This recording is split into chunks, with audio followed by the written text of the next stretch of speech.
Please subscribe and like for the latest updates. Or you can request your favorite manga in the comments below.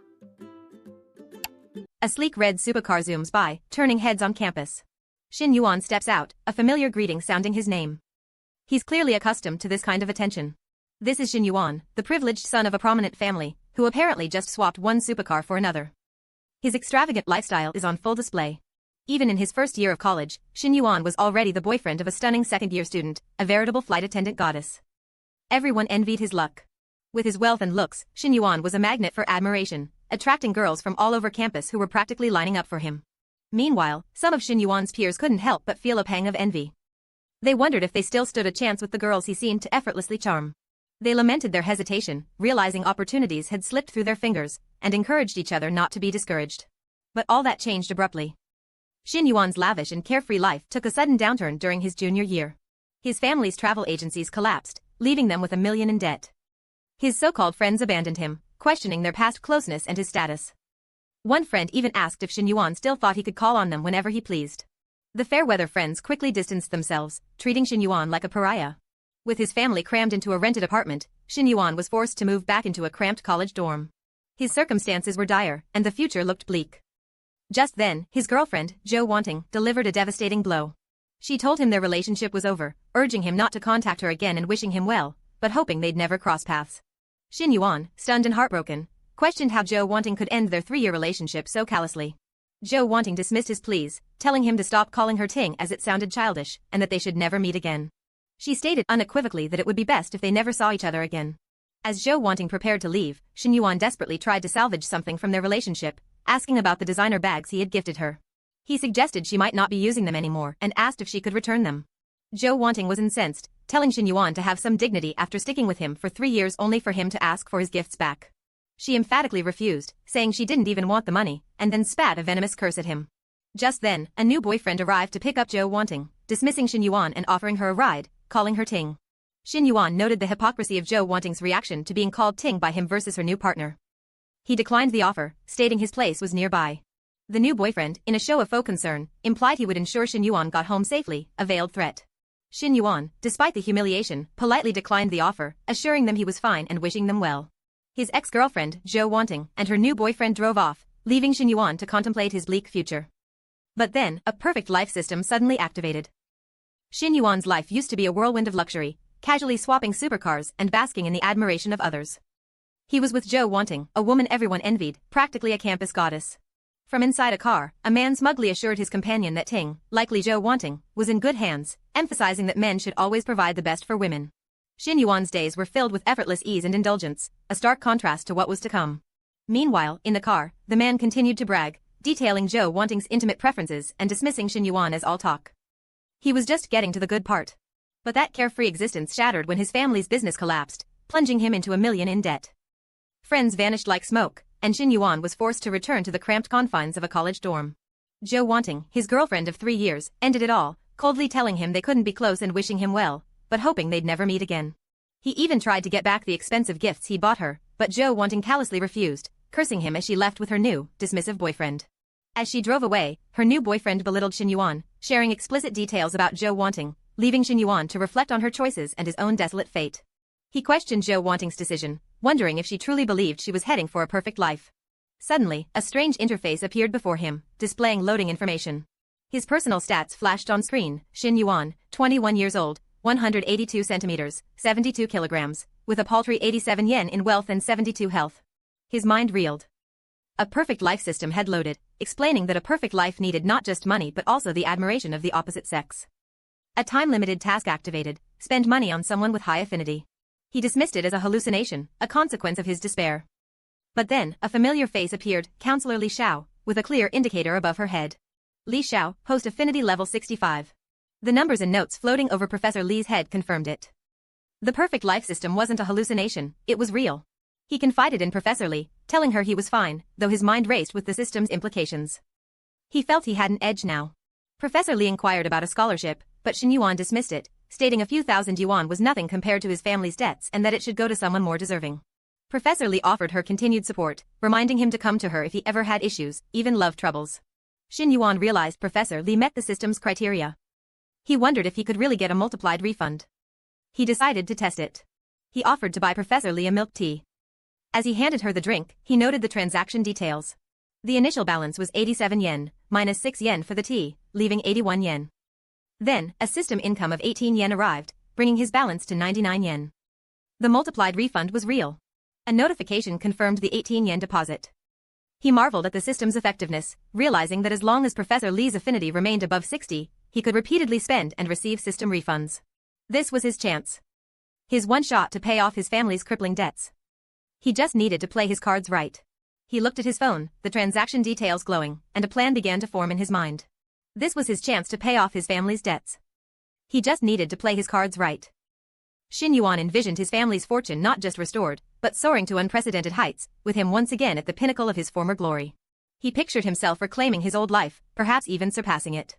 But the harsh reality crashed in. His available funds were a mere 99 yuan, a stark contrast to his grand dreams. He tallied his startup capital, a precarious mix of gold bars, loans, and his meager savings, totaling just under 50,000 yuan. It wasn't much to work with. Shen Yuan knew Professor Li saw him as just another student from a bankrupt family. Any gift would need to be presented with extreme tact. After an hour of careful thought, he devised a plan, a stylish handbag, this year's spring collection, valued at a hefty 39,800 yuan. He'd claim it was a knockoff to make it palatable. A hesitant knock echoed at Professor Li's door. He paused, wondering if Professor Li had a partner, a thought that gave him pause.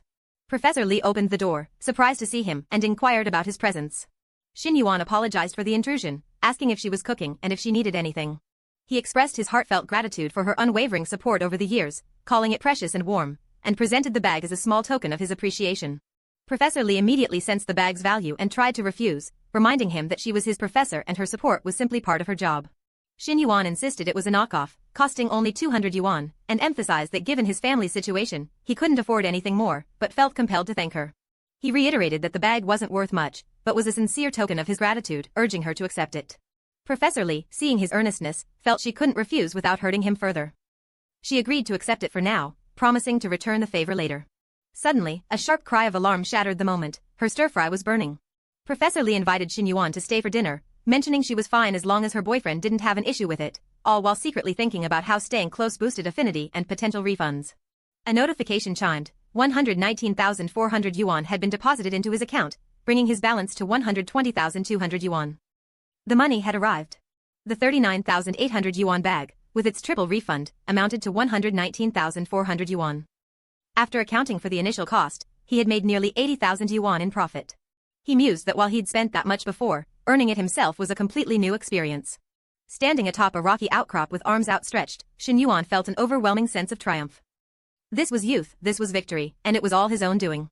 Professor Li asked Shen Yuan what he was thinking about, then, when he inquired about her boyfriend, she revealed she didn't have one. Noticing something amiss with her apron strings, Shen Yuan offered to help. Professor Li initially demurred, stating it wasn't necessary. As Shen Yuan moved to help, Professor Li suddenly reacted with alarm, asking what he was doing.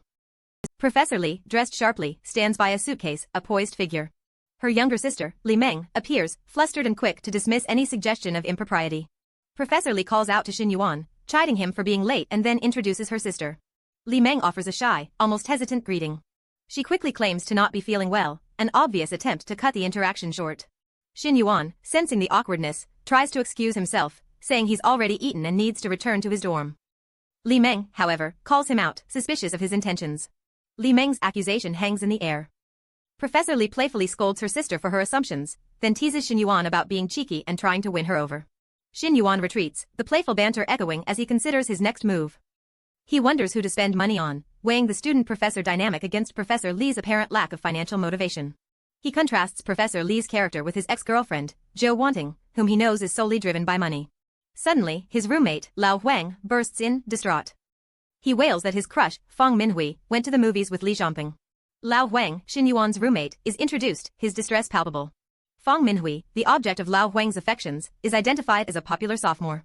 Shen Yuan finds Lao Huang's obsession with someone he's never even spoken to rather pathetic and questions his roommate's strategy. Lao Huang, clinging to any sliver of hope, insists that Fang Minhui only went to the movies, not to a hotel, with Li Zhongping, believing he still has a chance. He reiterates his desperate hope, emphasizing the nature of their outing. Shen Yuan criticizes Lao Huang's desperation, pointing out how he's lost his dignity and questioning the eventual outcome of such a futile pursuit. Shen Yuan's eyes widen in surprise as a system notification appears, showing a heart icon with the number 72. A close-up on Shen Yuan's shocked face as he processes the system's feedback. He realizes with astonishment that Feng Minhui also possesses principles, and that they might even be higher than Professor Li's. As Shen Yuan walks by, two women spot him, one remarking with a dismissive huh, and the other tut-tutting his name. Their conversation turns to Shen Yuan, with one of them sighing his name, her gaze lingering on him. She reflects on Shen Yuan's past relationship, lamenting that she had encouraged him to get close to Li Zhongping. She notes that even after Li Zhongping's family went bankrupt, he remained arrogant, and truthfully, anyone would have dumped him. She concludes it was fortunate they didn't end up together, as it would have meant 3 years of wasted youth. Meanwhile, Shen Yuan is frustrated by his system's affinity levels dropping rapidly, muttering to himself that he can't just sit back and watch them fall. He turns to his roommate, Lao Huang, asking if he'd mind if Shen Yuan pursued Feng Minhui, pointedly questioning if Lao Huang still thinks he's that rich guy driving a Series 4. Lao Huang, clearly relieved, declares he wouldn't mind as long as Feng Minhui isn't with Li Zhongping, encouraging Shen Yuan to go for it. Shen Yuan, sensing an opportunity, states he's going to give it a shot. As Shen Yuan spots Feng Minhui, he excitedly approaches her, calling out a cheerful comrade Minhui. The two women from earlier, seeing Shen Yuan approach Feng Minhui, exclaim in surprise, huh, and quickly intercept him, demanding to know what he wants with her. Shen Yuan, unfazed by their confrontation, smiles smoothly. He then turns to Feng Minhui, asking if she's free tomorrow and mentioning he's booked a table at Xing Sushi, inquiring if she could join him. Feng Minhui reacts with surprise and a hint of disbelief, wondering if he's really asking her to dinner. Shen Yuan clarifies, mentioning the high minimum spend at Xing Sushi and teasingly asking if she has money. He then adds a request, after dinner, she should help him pick out a birthday gift for his sister, setting a noon deadline for her reply. With a cheerful wave, Shen Yuan dismisses himself, saying they'll talk tomorrow, leaving Feng Minhui to ponder his unusual invitation. Feng Minhui voices her concerns to her friends, noting the odd timing. She just watched a movie with Li Zhongping and is now being asked out by Shen Yuan, questioning if it's okay. One friend reassures her, pointing out that while Shen Yuan might be arrogant, he's undeniably handsome, and if his family recovers, he'd easily surpass Li Zhongping. She encourages Feng Minhui to go, calling it nothing serious and promising to help her reply. Swayed by their encouragement and the allure of the situation, Feng Minhui hesitantly agrees. The scene shifts to dusk the next day at Xing Sushi, where a polite waiter welcomes Shen Yuan and Feng Minhui, presenting them with menus. Feng Minhui, concerned about his family's financial situation, tells Shen Yuan he doesn't need to spend so much money. Shen Yuan reassures her, praising the incredible flavor of the food and stating it's worth it, while internally steeling himself to stay calm, noting Feng Minhui's attitude. Feng Minhui directly asks Shen Yuan why he suddenly invited her to dinner, questioning if it's truly just to help him pick a gift for his sister. Shen Yuan admits that he's always wanted to invite her to dinner but couldn't find the right moment. A thought flashes through Feng Minhui's mind, and her affinity levels are shown fluctuating rapidly, causing Shen Yuan a moment of worry. Shen Yuan asks if she's satisfied with his answer, as the affinity level is dropping again, showing his concern. He then reminisces about their time during basic training, where she often bought him drinks and they chatted at night, asking if she remembered that.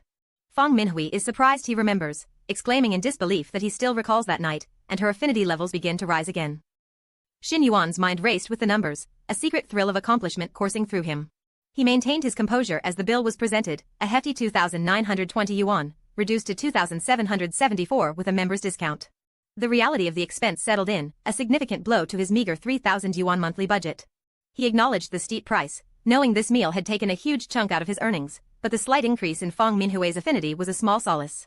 Meanwhile, Li Zhongping, a man accustomed to spending, was complaining about the cost of a movie, insisting they eat at the school cafeteria. Unbeknownst to him, Shen Yuan's bank account was about to receive a substantial, unexpected deposit. A notification flashed, presenting him with a new system task: spend on someone with high affinity and earn their admiration for a massive refund. Shen Yuan's affinity with Feng Minhui had jumped from 72 to 76, making the thought of earning a small fortune from this meal incredibly satisfying. Feng Minhui found herself drawn to Shen Yuan, a blush creeping up her cheeks, musing that perhaps money, in the right hands, did have a certain appeal. As they left the restaurant, a sense of pleasant anticipation filled the air. Shen Yuan reminded Feng Minhui of their next objective, finding a birthday gift for his sister at the mall. Entering the mall, Zhou Wanting spotted them, her jaw dropping in disbelief and a familiar fury igniting as she saw Shen Yuan with another woman so soon after their breakup. Zhou Wanting's companion scoffed, utterly bewildered. He couldn't fathom how Shen Yuan, supposedly broke, could be spending money in a place like this. He grumbled about his own past struggles, the countless bags he bought to win Zhou Wanting over, and now seeing Shen Yuan, supposedly in debt, with a girl on his arm, was infuriating. He suggested they move to another store, wanting to avoid any further interaction. Feng Minhui, ever the pragmatist, suggested they go in, pointing out that window shopping was free. Suddenly, Zhou Wanting appeared, her eyes narrowing as she demanded to know who Feng Minhui was. Shen Yuan responded coolly, explaining that he was simply shopping for his sister's birthday gift. Zhou Wanting's boyfriend sneered, suggesting Shen Yuan stick to toy stores and questioning if he could even afford to be in such a high-end establishment. He then turned his attention to Fang Minhui, a thinly veiled threat disguised as advice, warning her not to be deceived by Shen Yuan. Fang Minhui's eyes flashed with indignation. She retorted, questioning his right to interfere and challenging him to clarify who he believed was being fooled. Zhou Wanting chimed in, telling Shen Yuan he shouldn't speak to her like that, reminding him that a man should have class, especially considering she was his ex. Her companion continued the verbal assault, reminding Shen Yuan of his family's bankruptcy and debt, telling him not to pretend to be rich. Shen Yuan's expression hardened, the phrase "a perfect life shouldn't be looked down upon" by others flashing in his mind as he felt disgust for the couple. A new system task appeared, designed to provoke negative emotions in others through spending, with substantial rewards. Shen Yuan's internal resolve solidified. He acknowledged the negative energy directed at him and Fang Minhui, deciding their public embarrassment was no longer his concern. With a new task from the system, Shen Yuan felt no hesitation in embracing the challenge. He suggested they enter the store, informing the sales assistant, Brother Jun, that Shen Yuan was a returning customer and should be handled by him, while they dealt with Zhou Wanting's group. The sales associate, Brother Jun, protested, deeming Shen Yuan a bankrupt ex-rich person unworthy of his attention, recalling a past unpleasant encounter. He urged his colleague to take care of Shen Yuan, insisting it was his turn. As Zhou Wanting was being attended to, a salesperson was busy with another customer, leading to murmurs about unfair service. One salesperson complained that loyal customers were hers, while troublesome non-buyers were left to others, feeling it was completely unfair. The sales associate praised Zhou Wanting's impeccable taste, noting how the accessories perfectly complemented her chosen bag, unlike some customers lacking style. She suggested trying them on, mentioning the full set was around 100,000 yuan. Shen Yuan reassured Fang Minhui, telling her not to worry about saving money for him. Fang Minhui pointed out a pretty bag, then another with a youthful design she thought Shen Yuan's sister would love. The combined cost of Fang Minhui's selections exceeded 50,000 yuan, astonishing her and prompting her to call it extravagant. She then urged her boyfriend to prove himself in front of Shen Yuan. Zhou Wanting's boyfriend, flustered by the cost, declared he didn't have that much on his card and demanded both bags and the accessories recommended by the other associate. Zhou Wanting's face contorted in disbelief and shock as she questioned Shen Yuan about the accessories and his supposed lack of funds. The sales associate, tallying the purchases, informed Shen Yuan that the two bags and accessories totaled 131,000 yuan. She pointed out the curious coincidence of the amount matching his refund and presented the card for payment. Shen Yuan confirmed the payment, instructing the sales associate to bring the items right away. The sales associate was amazed, not just by Shen Yuan buying two bags but also adding accessories, exceeding 130,000 yuan in one sale. She questioned how he was even more generous than before, given his supposed bankruptcy. Shen Yuan calmly dismissed their suspicions about him taking out a loan, simply telling them to think what they wanted. He then taunted Zhou Wanting's boyfriend, suggesting he buy another bag for her since he wasn't broke either, pointing out that 20,000 yuan was a small amount for him. Shen Yuan provocatively suggested that a man should be generous and asked if the boyfriend would mind spending more on the accessories, which he estimated to be worth at least 600,000 to 700,000 yuan, urging Brother Jun to show his strength. Zhou Wanting's boyfriend, panicking, admitted he bought the expensive item with a loan and was distressed about how to explain this to Zhou Wanting, clearly having hit a sore spot. He needed to take an urgent phone call. While on the phone, Zhou Wanting berated someone named Ho Jun for making decisions without her approval, especially for projects over $1 million, before dismissively telling Shen Yuan to take care of himself. Shen Yuan mused if the negative emotion points had already hit their target. He noted the score of negative emotions and decided it wasn't worth arguing with them anymore, satisfied that the task was complete. Shen Yuan presented a bag to Fang Minhui, apologizing for the unpleasant encounter with Zhou Wanting and her boyfriend. Fang Minhui accepted the gift gratefully. Shen Yuan told her not to thank him so fast and presented more items, stating they were all for her. Fang Minhui was surprised, asking if the gifts weren't for his sister. Shen Yuan admitted he wasn't sure if his sister would like them, but he was certain Fang Minhui would like this particular bag. Shen Yuan explained that buying these bags for his sister would lead to her scolding him and reporting to their parents, confirming that the bags were intended for Fang Minhui from the start.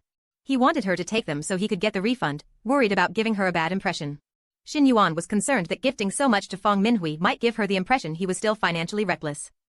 Zhou Wanting's boyfriend, utterly flustered by the sheer cost of the gifts Fang Minhui had been selecting, couldn't hold back his venom, spitting out the accusation of gold digger. Fang Minhui, overwhelmed by Shen Yuan's continued generosity and the escalating situation, could only stammer out her inability to accept such lavish presents, the opulent shopping bags now a source of her distress. But Shen Yuan, with a confident smile, gently reassured her, telling her not to worry, that this was just the beginning and they had plenty of time. He urged her to accept them, playfully warning that he'd feel bad if she didn't. His system confirmed his success, a congratulatory message appearing with the completion of a limited-time task, awarding him negative emotion points and a substantial refund that was 6 times the amount he'd spent. And then, the final confirmation of his victory arrived, a substantial deposit from Construction Bank, nearly 800,000 yuan landing in his account, a stark contrast to the supposed financial ruin he'd been mocked for. Li Zhongping, trying to appear respectful, suggests to Fang Minhui that they head back to school, framing it as letting their connection develop naturally rather than rushing things. Fang Minhui contemplates Li Zhongping's words, a gentle agreement visible on her face. Back in the dormitory, Shen Yuan privately reflects that he's quite different from Li Zhongping. While he admits to considering a more private setting, he hadn't explicitly suggested a hotel. Shen Yuan's thoughts drift, his gaze distant as he compares his own intentions with Li Zhongping's pronouncements. Li Zhongping's friends, ever eager to celebrate, declare that the evening calls for a proper feast, expecting their friend to treat them to a good meal. With a flourish, they decide to invite the entire class, wanting to make a grand statement. They deliberately raise their voices, intending for anyone nearby, especially Shen Yuan, to hear their boastful plans. One of Li Zhongping's companions scoffs, predicting that Li Zhongping's supposed glory days are about to end. Another friend chimes in, confident that Fang Minhui will not end up with Li Zhongping. He brings up her recent movie outing with Li Zhongping, hinting that perhaps more occurred than just watching a film. He continues, adding that Fang Minhui's refusal to go out with them today solidifies their belief that she is truly with Li Zhongping. Shen Yuan glances down at his phone, a determined look on his face as he checks his bank balance. Seeing a surprisingly healthy balance, Shen Yuan decides a visit home is in order, a sense of hope dawning as he heads out. Upon arriving at his family home, Shen Yuan is greeted by his uncle Shen Yada. Shen Yuan's mother, sensing the tension, tells him to come inside and wait, as the adults need to discuss something important with his uncle. His father, Shen Yada, tries to placate his brother, explaining that he'll be able to pay back a portion of the debt soon after receiving payment for some goods. Uncle Shen Yada, however, is insistent, stating that a partial payment won't suffice and he needs the full amount to cover his own expenses. He reminds Shen Yada of a previous loan of 300,000 yuan for a car wash, questioning why he's being pressured now after having been so accommodating then. Uncle Shen Yada presses further, demanding to know why, after lending 200,000 yuan, he's constantly being hounded for repayment. Shen Yuan's uncle's wife interjects, suggesting that Shen Yada has no urgent expenses currently, as she had spoken to his wife. Her husband erupts, calling the Shen family ungrateful and questioning the point of their past kindness, accusing them of being aggressive in their pursuit of repayment. Shen Yuan's mother, her voice strained, suggests selling any gold jewelry they might still have, promising to buy more later. Her husband insists, stating they need to pay off the family debts first. As the family debates, Shen Yuan receives a notification from his system, a time-limited task to pay off debts, with a substantial reward that doubles the amount paid. He looks up, a determined smile forming, realizing this task appeared at the most opportune moment, though he was already planning to help his family.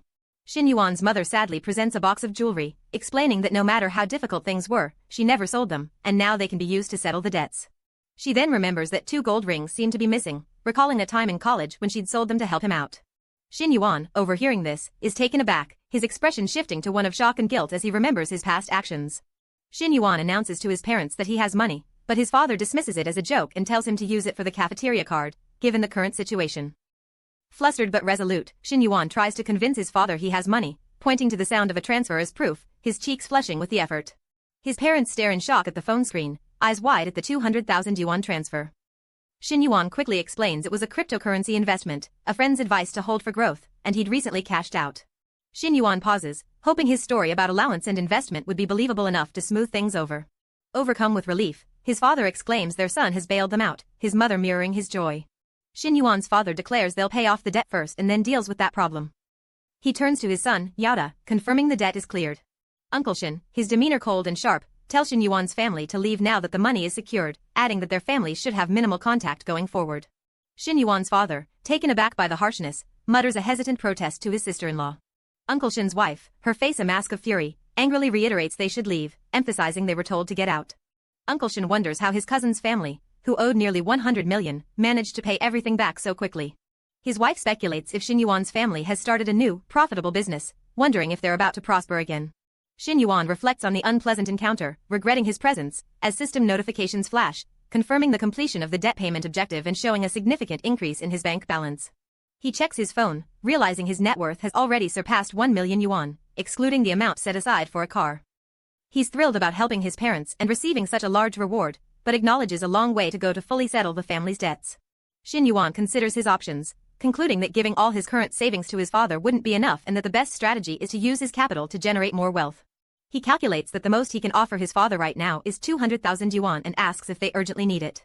His father suggests saving the money for now, stating that the other debts aren't immediately urgent. Shen Yuan's mother interrupts, looking at her son with wide eyes, urging him to wait. Shen Yuan's father takes 50,000 yuan for himself, commenting on how familiar this situation feels, likening his current behavior to when he used to ask his own father for money. Shen Yuan smiles, observing the scene and musing about the interesting nature of genetics, as someone calls out that the teacher is back. A young woman, looking directly at Shen Yuan, states that there are no classes this afternoon.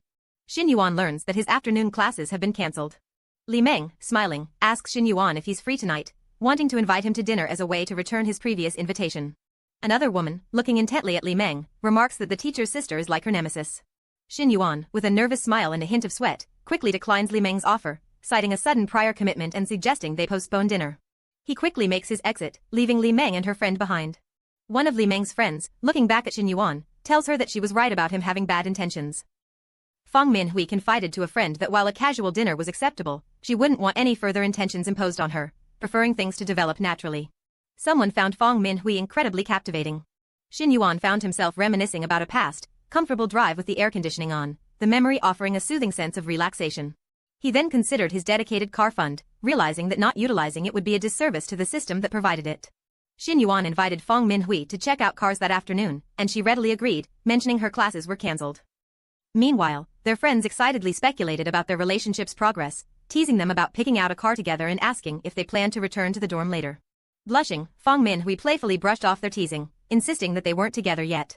Her friends continued to tease, noting how lucky Fang Minhui was to have found a rich and handsome boyfriend, and joked that it would soon be Shen Yuan's turn to be pursued. A short time passed. An hour later, at the 4S dealership, Shen Yuan and Fang Minhui were greeted by a salesman asking which model interested them. Suddenly, Qin Yang, who had pursued Fang Minhui in high school, spotted them and expressed surprise at seeing her there.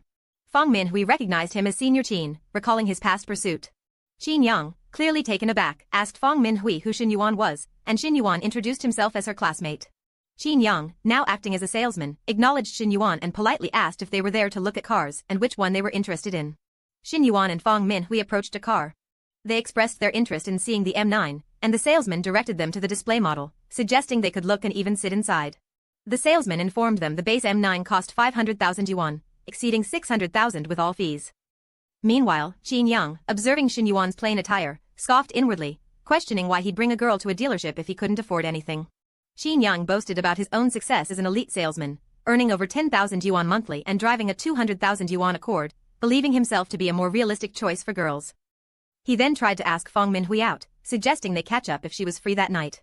Fang Minhui politely declined Qin Yang's invitation, stating she had other plans, and then inquired if a test drive could be arranged. Qin Yang, angered by the interruption and Shen Yuan's request, accused him of wasting his time and questioned why he'd want a test drive if he couldn't buy the car. He then claimed the test car was unavailable, stating they couldn't arrange a test drive. Shen Yuan, unfazed, stated he wasn't new to cars and had seen the M9 at the entrance, implying he expected better service and suggesting they send someone capable if Qin Yang couldn't arrange it. He then called for the receptionist, requesting a different salesperson for a test drive. A new sales consultant named Chen Na arrived, introducing herself and asking how she could help.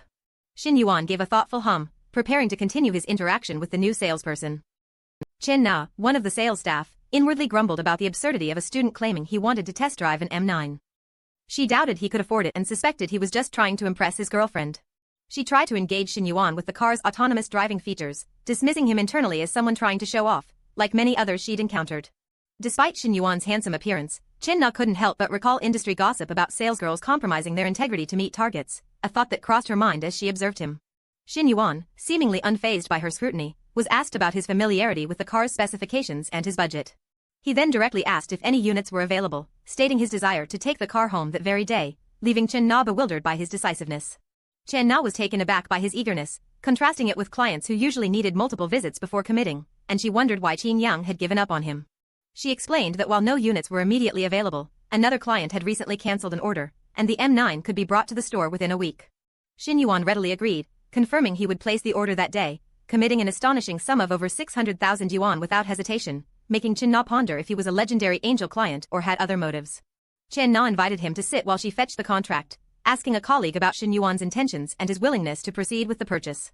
Her colleague's response was one of disbelief. Shen Yuan had already bought the car, and so quickly. The colleague, still skeptical, suspected Shen Yuan was merely showing off and would likely back out when it came time to pay, having seen such behavior before. However, she admitted that in all her years selling cars, she had never encountered a buyer so determined. The crucial detail was revealed. Mr. Shen had indeed bought the car and planned to pay in cash, much to her colleague's dismay at having lost out on such a massive sale due to their initial assumptions. After finalizing the purchase, Chen Na offered her assistance for any future needs and asked if Shen Yuan required a ride. Shen Yuan politely declined, stating that he and Fang Minhui would take a taxi instead. Chen Na walked away, mentally chastising herself for getting too caught up in serving the client and inadvertently annoying his girlfriend. She decided to leave them be and then turned to Fang Minhui, asking if they should go eat now. Fang Minhui asked Shen Yuan if he was upset or jealous, noticing his expression gave him away despite his denial. Shen Yuan reassured her that his interaction with Chen Na was purely professional, nothing more. Fang Minhui then questioned why he had spent so much time chatting with Chen Na and scrolling through her social media. Shen Yuan laughed it off, explaining it was just a habit of checking people's social media moments after adding them, and promised not to do it next time. Fang Minhui found herself feeling strangely jealous, even though she and Shen Yuan weren't officially a couple yet, realizing his lavish spending habits attracted a lot of attention. She resolved to find a way to keep Shen Yuan all to herself, deciding they should go eat and then head to the mall so she could pick out a gift for him. Fang Minhui playfully pushed back, reminding Shen Yuan that he had already bought her 2 bags the previous day, indicating she wasn't going to let him spend endlessly. Despite her possessiveness, Fang Minhui worried about appearing materialistic, but Shen Yuan's unique spending strategy reassured her. Shen Yuan mused that buying things for girls was practical, explaining that it led to a triple refund. The more he spent, the more he earned, and that was just how it worked. He turned to Fang Minhui, asking if she'd prefer a cold or hot drink. But Fang Minhui's mind immediately started racing, wondering if he was subtly trying to figure out if she was on her period. Fang Minhui blushed intensely, her thoughts spiraling with possibilities and anxieties about Shen Yuan's question. Shen Yuan, noticing her flustered reaction, playfully wondered what had her so worked up, questioning where her thoughts had wandered off to. Fang Minhui recalled her last encounter with Zhou Wanting had been 2 months ago, and a strong urge to spend her savings washed over her. She decided to embrace the misunderstanding, even amplify it. 3 hours later, a watch purchase appeared on her display. The display showed a bag for 50,500 yuan and a bracelet for 20,800 yuan, totaling over 70,000 yuan. Fang Minhui was overjoyed, realizing Shen Yuan had showered her with gifts worth nearly 140,000 yuan in just 2 days. A notification confirmed Shen Yuan's bank account had received 252,000 yuan, bringing his balance to over 2.2 million. He confirmed his spending strategy was working, having already received refunds for gifts and the car, leaving him with substantial funds to continue his generous ways. Shen Yuan then turned to Fang Minhui, suggesting they not return to the dorm that night. Fang Minhui responded with a soft, agreeable hum, her gaze filled with anticipation. Half an hour later, they arrived at room 808 of the Grand Magnate Hotel. The scene shifted to inside the luxurious hotel room. Fang Minhui was on her phone, explaining to Chen Ling why she wouldn't be returning to the dorm, feeling embarrassed to admit she was with Shen Yuan. He then asked if she was ready. She sent a message to Ling Ling, apologizing but explaining that he had given her too much, hinting at the gifts and their shared experience. The air in the hotel room was thick with a palpable sense of anticipation. She sent another message to Ling Ling, instructing her to say she was visiting relatives if anyone asked about her whereabouts. Shen Yuan approached Fang Minhui, who mentioned she hadn't showered yet. He reassured her, saying he liked her scent regardless. Fang Minhui's eyes widened as Shen Yuan drew closer, her breath catching in her throat. He whispered that he loved all her scents and gently asked her to be gentle. She moaned softly as their intimacy deepened, calling out Shen Yuan's name. The atmosphere in the room was filled with a passionate and intimate mood. Half an hour later, Fang Minhui found herself surprisingly at ease, realizing the experience wasn't as daunting as she had imagined Shen Ling describing. Shen Yuan, lying beside her, admitted he was tired despite enjoying the encounter, remarking on his lack of exercise. He reflected on his physical weakness after 2 months without exercise, then Fang Minhui, with a hopeful look, asked if they could do it again. Shen Yuan, surprised, asked if she could wait a bit longer for him to rest. Fang Minhui, eager, insisted on continuing right away, her desire evident. After their intimate moments, Fang Minhui felt an unexpected sense of contentment, a feeling that contrasted with Shen Yuan's weariness. Still, she pressed closer, her desire to continue their connection palpable. Even though he was tired, Shen Yuan was willing to indulge her, the quiet hotel room a testament to their shared night. Fang Minhui, embracing this new comfort, expressed her wish to prolong their intimacy. Shen Yuan felt a surge of renewal, his bank account showing a healthy balance of over 2.5 million yuan. Yet, the reminder of the 100,000 yuan he still owed Li Yuhang was a persistent thought.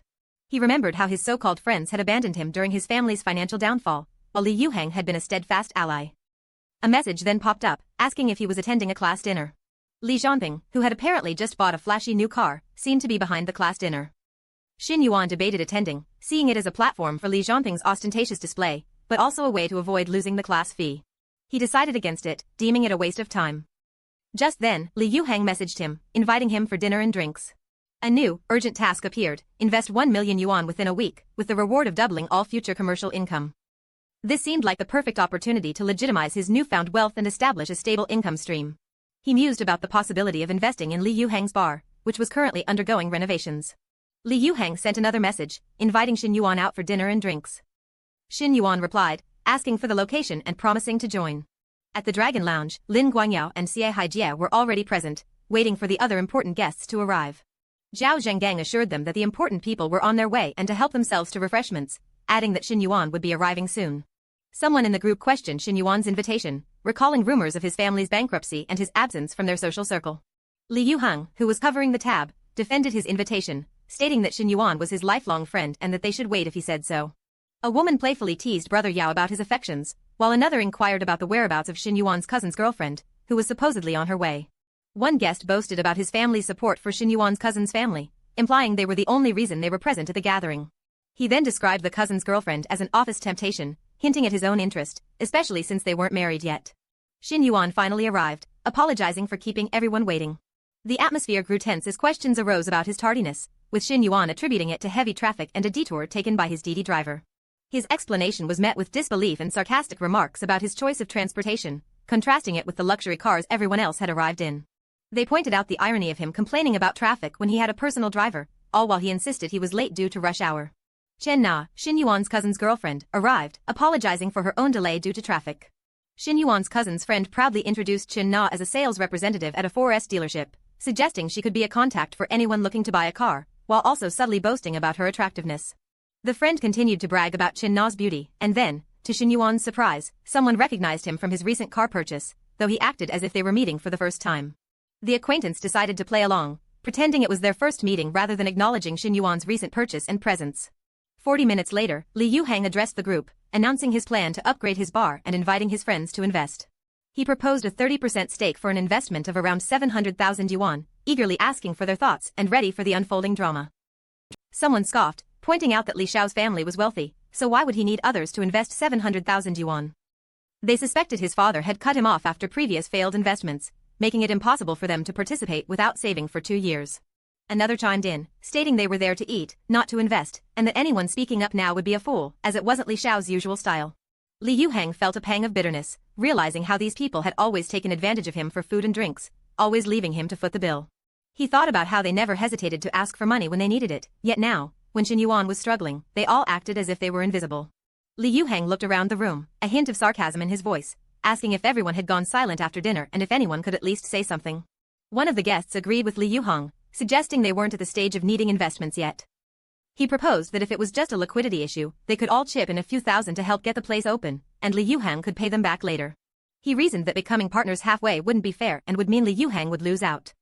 He continued, reminding everyone of Li Xiao's track record with the disastrous hot pot restaurant and KTV, questioning how opening a chill bar would be any different from throwing money away and suggesting he should just lend it privately instead of dragging everyone into it. Another guest grumbled that they all depended on their families and barely had enough pocket money. They had wanted to partner up and make money, but if it turned into borrowing and debt, it made no sense. Li Yuhang thought to himself that he had underestimated these so-called brothers, especially Lin Guangyao, who never did anything useful. He had clearly discussed investing and becoming partners, but Lin Guangyao had twisted it into a request for a loan. Another guest agreed that borrowing was a different story and if no one was interested, they should just forget it. He added that talking about investments and partners made no sense, and they should just keep eating, drinking, and having fun. Shen Yuan felt a wave of disappointment, looking at Li Yuhang and questioning how he could still pin his hopes on these people. He lamented that they were all just parasites, squandering their family's fortunes. One of them declared they were out if the plan was just to have fun, then casually asked what if that 700,000.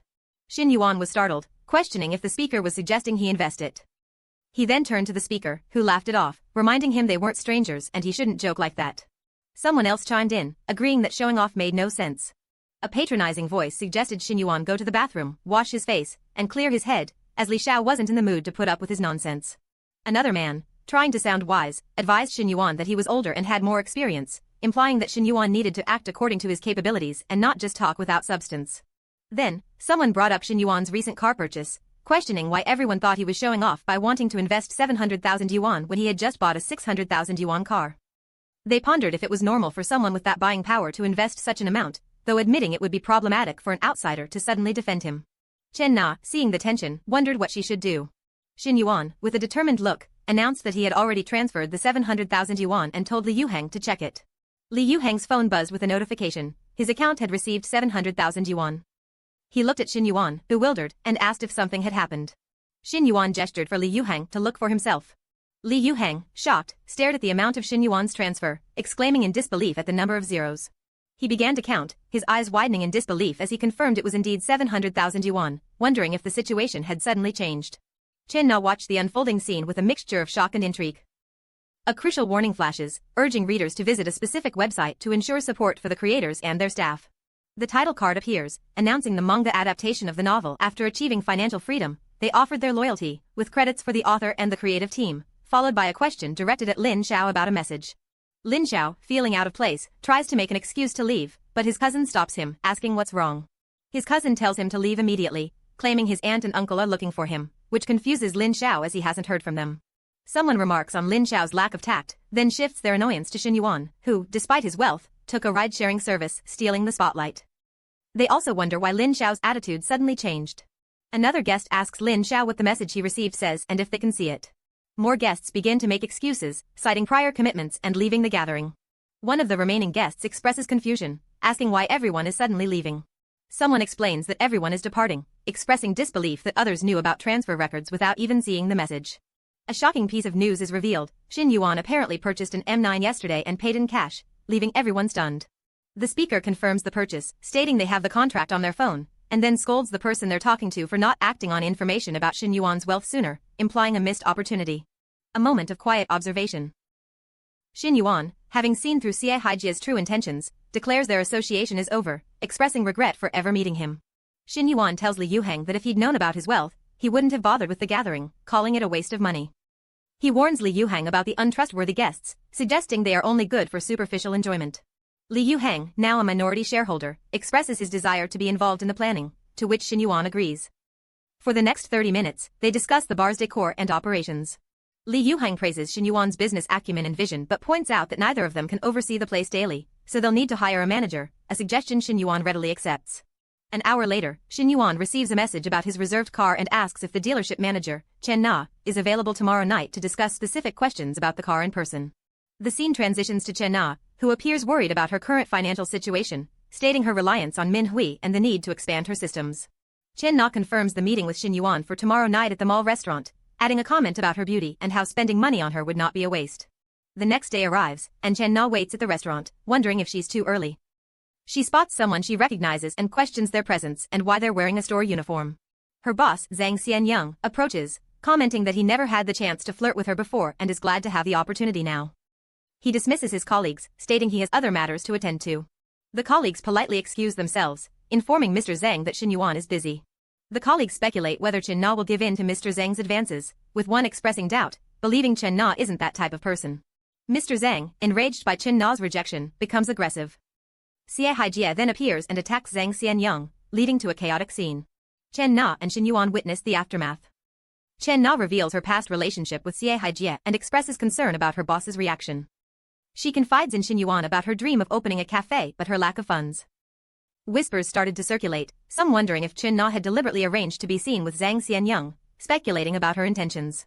Others questioned the logic of Chen Na setting up a casual meeting, their curiosity piqued. Suddenly, Zhang Xianyang appeared, spotting Chen Na and inviting himself to join her, dismissing her polite refusal about meeting a friend with a patronizing remark about her playing hard to get. He pressed on, asserting his superior position and insisting they eat together, making a rather lewd suggestion that made Chen Na uncomfortable. Chen Na firmly asked Zhang Xianyang to keep his distance, reminding him of his family and the inappropriateness of his behavior. Angered by her rejection, Zhang Xianyang accused Chen Na of seeing someone else and then, in a flash of possessiveness, declared he could simply get a divorce. He boasted about his high income and expensive car, trying to assert his worth and superiority, his fury evident. Consumed by jealousy and rage, Zhang Xianyang lashed out, accusing Chen Na and someone else of having an affair behind his back. Chen Na looked taken aback, completely confused by his accusations. Just then, a man burst in, demanding to know who Zhang Xianyang was. The aggressor, startled, retorted with the same question. The man who had just entered recoiled in disbelief, shouting in outrage. He continued to yell, questioning where this crazy dog had come from to dare strike him. Chen Na recognized the attacker as Xie Haijie and was stunned by the unfolding chaos. The fight quickly escalated into a violent brawl. Xie Haijie, having clearly assaulted Zhang Xianyang, grabbed Chen Na's hand, urging her to leave and implying Zhang Xianyang had taken the fall for something. He told her to ignore the situation and get out with him. Chen Na and Shen Yuan watched the scene unfold from a distance, Shen Yuan observing the situation with his usual keen insight. Chen Na explained to Shen Yuan that her brief relationship with Xie Haijie had ended quickly after she saw his true character. She felt fortunate to have discovered it early, believing the whole matter was resolved. However, she confessed her concern, explaining that Zhang Xianyang, the one who was attacked, was her boss, and she worried about his reaction to being beaten for no apparent reason. Shen Yuan, seeing the situation clearly, advised her that a boss like that didn't deserve her loyalty and suggested she find new work. Chen Na lamented that finding new work wouldn't be easy. Changing stores meant starting over and losing the loyal customer base she had diligently built over the years. She confided that she was tired of sales and dreamed of opening her own small cafe, but the significant cost, estimated between 300,000 and 400,000 yuan, seemed completely out of reach. Shen Yuan, recognizing her ambition and understanding her predicament, asked if she'd considered it and if she'd be open to investment. Chen Na, seeing an unexpected opportunity, mentioned her available funds from Li Yuhang's investment and her own additional 300,000 yuan designated for exclusive investment. Shen Yuan proposed a decisive deal. Chen Na could resign immediately and work for him. Assured by his seriousness, Chen Na readily agreed. Shen Yuan solidified their agreement, telling her to resign the next day and confirming he would invest 300,000 yuan for her cafe, with her working for him. Chen Na's eyes lit up with pure excitement at the prospect. She realized that her initial worries about gaining Shen Yuan's favor were completely unfounded, as a new, lucrative opportunity had just presented itself. Shen Yuan laid out his offer to Chen Na, asking directly if she was interested in working for him. He detailed the proposition, a monthly salary of 12,000 yuan plus bonuses, and after 3 months of good performance, a 200,000 yuan car to replace her old one. He assured her there would be minimal sales pressure, and her potential annual income could exceed 300,000 yuan. Chen Na was taken aback, her mind racing with the implications, wondering if Shen Yuan truly intended to keep her around. She expressed her hesitation, telling Shen Yuan that the tempting offer wasn't worth the potential complications for her. Chen Na voiced her unease, not wanting to feel trapped or like a third wheel, despite the appealing conditions. Shen Yuan reassured her, explaining that he was planning a chain of cafes, and this was just a pilot project, clarifying their relationship would be strictly professional. Chen Na, processing this, asked for time to consider. Later, Fang Huimin messaged Shen Yuan, asking if he was free for a drink. He mused about her energy levels. He agreed to a drink but suggested pacing themselves, then dismissed Chen Na, telling her he had other matters to attend to and to let him know her decision soon. Arriving at room 808 of the Grand Magnate Hotel, Shen Yuan was greeted by a welcoming Hui Min, who exclaimed how much she had missed him. As Shen Yuan reciprocated Hui Min's affection, she suddenly noticed he smelled of another woman, which he questioned if it was that noticeable. Shen Yuan attributed the scent to being in Chen Na's car, but Hui Min, suspicious and hurt, questioned if he'd been with other women behind her back. Shen Yuan quickly reassured Hui Min that he only had eyes for her, dismissing her fears. He further explained he was at the dealership earlier for paperwork and might have picked up perfume from the salesgirls. Hui Min, still wary, asked him to let her know if he was out with another girl and to keep his distance from salesgirls. Shen Yuan agreed, but internally, he reflected that his system's task required him to spend on the opposite sex to earn money back, meaning he couldn't rely on just one source. He suggested they shower first, but Hui Min had other ideas. Hui Min interrupted his thought, suggesting they delay the shower. She playfully hinted that not showering might have its own appeal. Hui Min teased that she liked the smell of not showering, declaring they were even because she liked his scent too. Shen Yuan, feeling the passion surge, told Hui Min that her words had truly ignited a fire in his heart. Their intimate encounter deepened as Hui Min affectionately whispered his name. The moment intensified as their passion took over, with Hui Min confessing her affection for Shen Yuan. 2 hours had passed. Hui Min expressed a desire for more but then decided she needed to shower as she was feeling sticky. Shen Yuan, meanwhile, was utterly exhausted, noting Hui Min had far more energy than he did. Shen Yuan reflected on how their intimacy boosted Hui Min's affinity so dramatically, noting it reached 90 after just 2 rounds that night, amazed by the effect of their activity. The general manager, furious, confronts Chen Na, accusing her of being stubborn and leaving her post unattended. He declares he's suspending her customer service duties as punishment, meaning she'll only receive her base salary until she reflects on her actions. Chen Na recoils, her expression a mix of shock and disbelief at the manager's harsh words and sudden punishment. Defiant, Chen Na questions the manager's decision, incredulously asking why she's being treated this way when she had sought permission. The general manager dismisses her question with a sneer, reminding her that he's in charge and she has no authority to question him. He spells out the financial consequences, emphasizing that her base salary alone, barely 1,200 yuan, won't even be enough to cover her rent. Had enough of the unfair treatment and the pettiness, Chen Na declares her resignation, defiantly telling the manager to reconsider his actions. She quits. Meanwhile, an observer notes Shen Yuan's remarkable calmness and decisiveness, qualities that set him apart despite his youth. The observer continues to ponder Shen Yuan's character, acknowledging his inherent potential. Regardless of Shen Yuan's ultimate plans, the observer concludes that any opportunity to work with him is a significant prospect in itself. Having made her decision, Chen Na walks away, her mind made up. Half an hour later, she seeks out Shen Yuan. Chen Na finds Shen Yuan and asks if his offer from the previous day still stands. Shen Yuan congratulates her on choosing a brighter path and offers to help her find a suitable location for her new venture. Shen Yuan muses that this new venture might also help him fulfill the remaining 300,000 yuan needed for an investment task. He then heads to Professor Li's office. Professor Li apologizes for bothering Shen Yuan, explaining he needs help moving his office due to the sheer volume of items and his assistant being on leave. Shen Yuan readily agrees, mentioning he has no classes and is free. Professor Li points out the daunting amount of items, explaining that while books and supplies are manageable, the desk and filing cabinet are too heavy to move alone. Professor Li instructs Shen Yuan on how to safely move the filing cabinet, advising him to first remove the books from the top to prevent them from falling. As Shen Yuan reaches up to help, Professor Li's hand is nearby, their proximity creating a moment of closeness. The scene shifts to a moment of intense physical closeness between Shen Yuan and Fang Minhui. Fang Minhui's eyes widen, and her heart pounds as Shen Yuan's hand touches her, a blush rising on her cheeks. A thought flashes through Fang Minhui's mind, acknowledging their increased intimacy compared to previous encounters. Shen Yuan, with a gentle smile, holds Fang Minhui close, their bodies pressed together in a tender embrace. Fang Minhui wonders if Shen Yuan is developing genuine feelings for her, a hopeful question lingering in her mind. A student confirms that the task is complete, and they've arrived to assist Professor Li Xiao. Another student notices Professor Li Xiao's flushed face and urges everyone to hurry with moving the filing cabinet to the next office. Professor Li Xiao breathes a sigh of relief, thinking it was fortunate the students were a few seconds late, thus avoiding an embarrassing situation. Professor Li Xiao, flustered, retreats further into the office. Shen Yuan couldn't help but ponder his bolder actions, wondering why a moment in the office had stirred a flicker of excitement within him, musing about it internally. He dismissed the thought, reminding himself that Professor Li Xiao was his student, but then registered a significant jump in her affection level, noting it with surprise. He questioned whether that moment truly had such an impact on her feelings, pondering the sudden shift. Shen Yuan mused that perhaps it wasn't about his own physical attributes, but the professor's, and considered visiting her more often to nurture their relationship, seeing potential. Outside the school, Zhang Peng was bragging about his new car, which he had reportedly bought for 280,000 yuan in cash. A group of students listened with a mix of envy and awe. They commented on how impressive it was to own such a car before even graduating, with Zhang Peng lamenting Fang Minhui's rejection and boasting about his own appeal. Others chimed in, questioning how someone could not care about such a car, speculating about their background and the years it would take to afford one. Suddenly, a gasp went up as a stunningly beautiful girl arrived, drawing everyone's attention. The onlookers were captivated by her beauty and the advanced self-driving car she arrived in, with one of them exclaiming over her legs and beauty. The car was identified as a Yaoyao leading MQ. The students continued to discuss the girl and her impressive car. Another student pointed out the car and its driver, a familiar figure. Someone recognized the driver as Shen Yuan, expressing disbelief given their previous knowledge of his family's financial situation, and questioning how he could be associated with such a vehicle. The beautiful girl, Chen Na, called out to Shen Yuan, indicating she was waiting for him. Shen Yuan, on his way to the cafe, received a text from the cafe owner, Lin Yucheng, saying she would arrive shortly.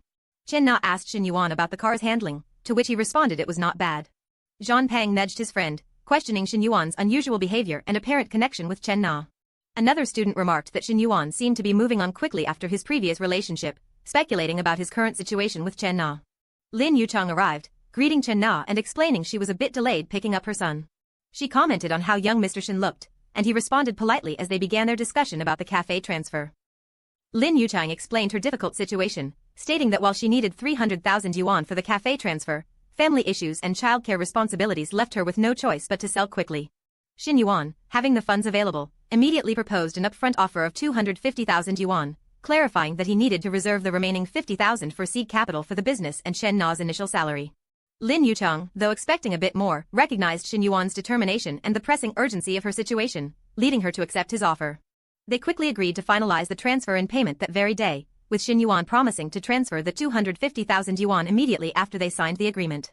Lin Yucheng then introduced Xiao Qiu, an employee, to Shen Yuan, informing her that he was the new owner and to get him acquainted with the cafe. Xiao Qiu greeted her new boss with a simple, "Hi, boss." Meanwhile, Zhang Peng's friends, overhearing the quick deal, gossiped in surprise. They speculated that Shen Yuan's acquisition was solely due to his connection with the beautiful Chen Na, whom he was now seemingly involved with. A thoughtful silence hung in the air as the students continued to marvel at the unfolding events. The students' hushed whispers continued, contemplating the rapid changes. Shen Yuan excused himself from Mr. Wu and Miss Chen, as his phone began to ring, signaling an incoming call. One of the students, recognizing Lin Yucheng, pointed out that she was the wife of Zhang Xianyang, someone they knew had caused trouble before, and revealed that Zhang Xianyang was his boss at the car dealership.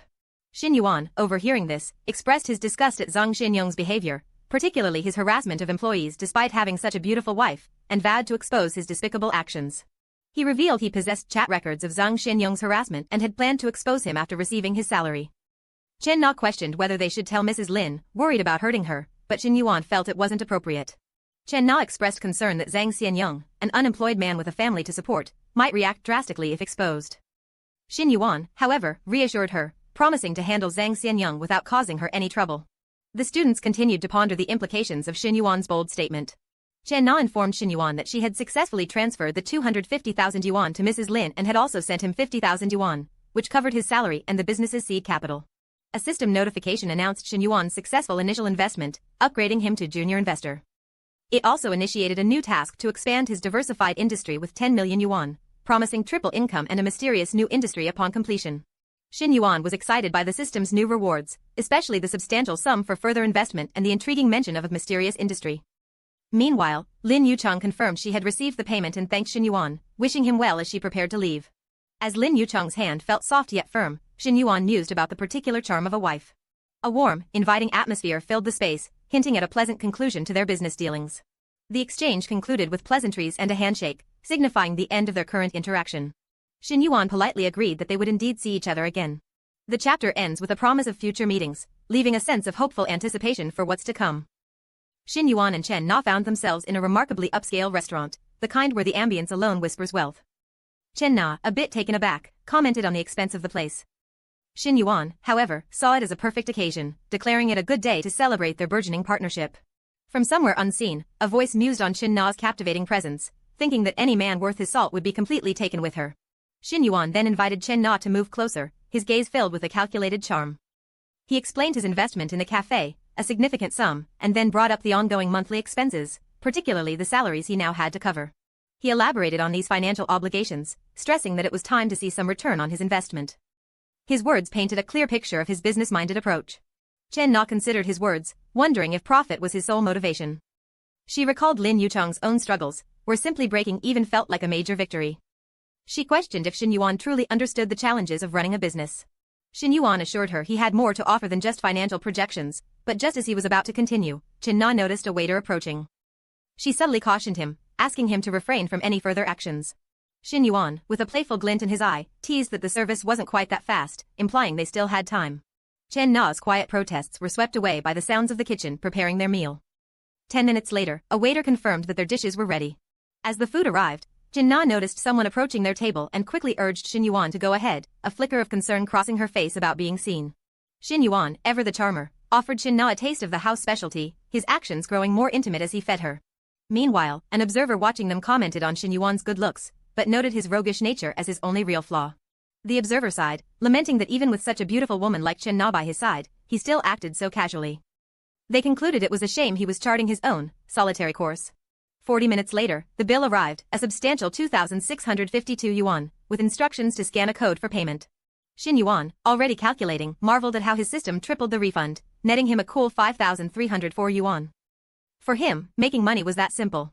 He reflected on how the profit from this single meal was equivalent to his commission from selling a car, contrasting it with the casual way the rich spent money.